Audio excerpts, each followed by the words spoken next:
বর্তমানে ইরান ও ইসরায়েলের মধ্যে ভয়াবহ উত্তেজনা বিরাজ করছে।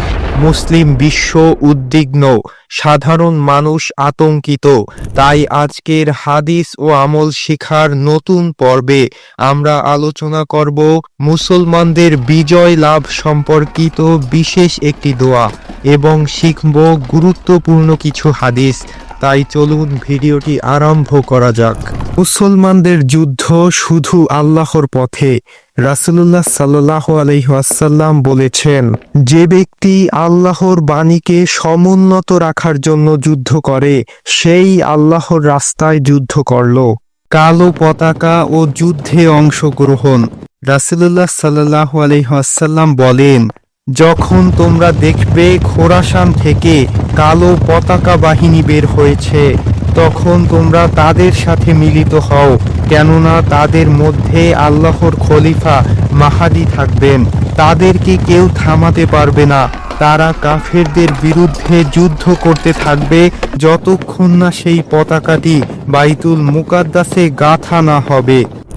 যুদ্ধ কোনো শক্তি নয়। রাসূলুল্লাহ সাল্লাল্লাহু আলাইহি ওয়াসাল্লাম বলেছেন, যুদ্ধ হচ্ছে একটি কৌশল। যুদ্ধের ময়দানে কৌশলই হচ্ছে আসল অস্ত্র। আলহামদুলিল্লাহ, মুসলমানদের বিজয় সম্পর্কিত বিশেষ দোয়াটি হচ্ছে, আল্লাহুম্মা আনসুরিল মুসলিমিনা ফি কুল্লি মাকান, আল্লাহুম্মা আনসুর মাইয়ুজাহিদুনা বিঈমানিহিম ওয়া ওয়াহিদ কুলুবাল মুমিনিন ওয়া আকসির কাইদাজ জালিমিন। অর্থ হচ্ছে, হে আল্লাহ, যেখানেই মুসলমানরা নির্যাতিত আপনি তাদেরকে বিজয় দান করুন। হে আল্লাহ, যারা ঈমান নিয়ে সংগ্রাম করছে আপনি তাদেরকে বিজয় দান করুন। ঈমানদারদের হৃদয়কে এক করুন আর জালিমদের চক্রান্তকে ভেঙ্গে দিন। আলহামদুলিল্লাহ।